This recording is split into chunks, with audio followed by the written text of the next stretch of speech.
6622-211136. Priscila Cárdenas, hemos dado seguimiento y aquí como siempre nos esforzamos por darle un periodismo diferente y planeamos hacer una cobertura de qué fue lo que era la zona de tolerancia y una especie de viaje en el tiempo de la zona de tolerancia a las salas de masaje, la dispersión o de la prostitución en Hermosillo. O Priscila Cárdenas, que visitó junto con Julio Bejarano, hicieron un recorrido por la zona de tolerancia, cómo operaba, consultaron al alcalde en su momento, Temo Valderrama, que fue el que la clausuró, y después de lo que ha pasado con la prostitución. Priscila, buenos días, aquí en el estudio. Muy buenos días, Luis Alberto, te saludo y saludo también a nuestros radioescuchas. Así es, el 31 de diciembre del año 1987, todos los bares que había en la zona de tolerancia fueron clausurados. La zona de tolerancia se encontraba ubicada, lo que es hoy la colonia Las Flores, justo detrás de la Comandancia Norte. Ahí había sitios como el Lucila, el Armidas, el Candilejas, todos cerraron sus puertas para siempre. Y bueno, algunos cambiaron de giro, como por ejemplo la ferretería La Rumba, era un bar, y al momento que cerró la zona de tolerancia se quedaron operando con otro giro de ventas. Lo mismo pasó con otros locales. Pero bueno, Héctor Guillermo Valderrama Noriega fue el presidente municipal que tomó la decisión de quitar la zona roja y aún está convencido de que fue una buena decisión. En entrevista para Proyecto Puente, el exalcalde asegura que desde el año 1984, cuando él estaba en campaña, se acercó gente a sugerirle que cerrara la zona roja, manifestando que en el lugar pues ya vivían familias. Él comenta que la gente le decía que ya no era posible, que había menores de edad cruzando las calles y que mientras esos niños jugaban en la banqueta, pues estaban llevando a cabo hechos, o más bien se estaban registrando prostitutas caminando en la vía pública, por lo que la gente le pidió que tomara cartas en el asunto. Vamos a escuchar lo que dijo. Pero en la carta él me decía que yo no tenía palabra, que había prometido yo cerrar la zona de tolerancia y que no había cumplido. Le contestamos la carta diciéndole que no había tal promesa, que había un compromiso de trabajar y que si querían trabajar, nosotros estábamos abiertos para analizar. Así es, el exalcalde Temo Valderrama comenta que fue mediante la carta de un ciudadano en el año de 1986, donde le pedían que tomara cartas en el asunto, que él había prometido durante su campaña cerrarla, y bueno, él contesta que no era una promesa de campaña, que era un compromiso y que iban a analizar la situación.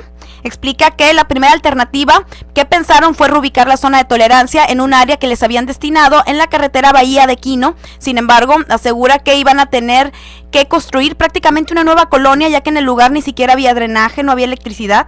También consideraron dejar la zona de tolerancia donde estaba, es decir, detrás de la Comandancia Norte, pero con mayor seguridad. Sin embargo, crearon una comisión interdisciplinaria con comerciantes, con el Ayuntamiento de Hermosillo, con la Dirección de Alcoholes, y después de ser asesorados por la Universidad de Sonora, el Departamento de Sociología, les dijeron que ya las zonas de tolerancia pues ya no se usaban, que ya no tenía sentido tener una zona de tolerancia en Hermosillo, sobre todo porque asegura el exalcalde que la prostitución ya no se estaba registrando en la zona de tolerancia, que en esa área tenían un promedio de 10 establecimientos con 60 sexoservidoras registradas, pero que en la vía pública, en las calles, había un total de 850 que pues se paraban en las calles, en el Boulevard Quino, que en el centro de Hermosillo. Así que le sugirieron no reubicar la zona, sino cerrarla definitivamente, bajo el compromiso de que implementarían unas medidas de sanidad mucho más elevadas. Vamos a escuchar lo que dijo el exalcalde. Realmente veíamos una cosa que no era una novedad, que ya muchas veces las mujeres que se dedicaban a esto, algunas de ellas, lo hacían no en la zona de tolerancia, sino que fuera de la zona de tolerancia, en unos lugares céntricos, Juárez, llámese Boulevard Quino, en algunas partes, digamos, de la ciudad.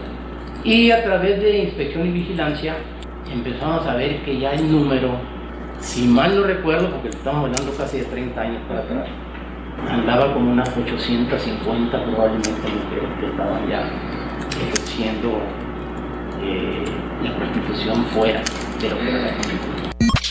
Así es, Luis Alberto, fue entonces el 31 de diciembre de 1987 cuando se cerró la zona de tolerancia. Al cierre funcionaban 14 establecimientos con 60 personas y tenían un promedio de 850 en la vía pública. Los datos actuales entregados mediante la Ley de Transparencia señala que en Hermosillo se expiden anualmente entre 2.900 y 3.000 tarjetas sanitarias a personas dedicadas al sexoservicio. También estos datos proporcionados por el Ayuntamiento de Hermosillo señalan que de 14 establecimientos que había al cierre de la zona de tolerancia, actualmente se tienen un total de 14 salas de masaje, 9 hoteles o casas de huéspedes, 4 bares, una estética y 23 esquinas. Una estética donde hay servicios de prostitución. Sí, está identificada como zona recurrente de operativos de salud pública municipal para verificar. Pero está como estética. Estética. Voy a cortarme el cabello, bueno, en fin, pero sí está, qué curioso que la reporten así, ¿no? Oficialmente. Así es, Luis Alberto, hay 23 esquinas de la ciudad identificadas como focos de prostitución. Yo también platiqué con José Luis Salomía Segarra, él fue director de salud pública municipal en Hermosillo en la administración pasada, y bueno, señala que es el área centro y el área norponiente de la ciudad donde se localizan más personas dedicadas al sexoservicio, de las cuales un 85% son mujeres y el resto son hombres. También dice que ellos identifican dos grupos: están quienes ejercen la prostitución en la vía pública o en lugares identificados, los que te acabo de decir, los bares, las salas de masaje, y quienes se promocionan mediante internet o por teléfono. Estos últimos, asegura, son los más difíciles de verificar. Es más complicado pedirles una tarjeta sanitaria a estas personas, ya que ni siquiera saben en dónde trabajan normalmente. Y bueno, Luis Alberto, la única regulación en torno al tema del sexoservicio que existe en Hermosillo se encuentra en el bando de policía y gobierno en los artículos 4, 5, 6 y 7, pero este documento no regula la prostitución, únicamente regula el control de las tarjetas sanitarias, regula cuándo se va a verificar estos lugares, bajo qué normatividad se va a expedir una tarjeta sanitaria, es decir, si la persona está sana, si la persona no tiene padecimientos de transmisión sexual, pero no existe una normatividad específica hacia el sexoservicio, es decir, no se puede sancionar a alguien que se promocione por teléfono, ni se puede sancionar a alguien que por ningún motivo a solo que lo ejerza en la vía pública, porque eso es una falta administrativa. Imagínate todo lo que hay en internet. La prostitución se diseminó, se dispersó, es decir, de la zona de tolerancia ahora es, ojo, los datos que está presentando Priscila Cárdenas, muy buen reportaje porque son datos duros de la dispersión del sexoservicio y de la falta, ojo, hay otra, esta sería la primera entrega, seguiremos de más, porque hay también una ya actividad cibernética, Priscila, que pasa de noche la autoridad. Así es, Luis Alberto, según lo que comenta Temo Valderrama, ellos cerraron la zona de tolerancia porque la prostitución ya se había diseminado en la ciudad.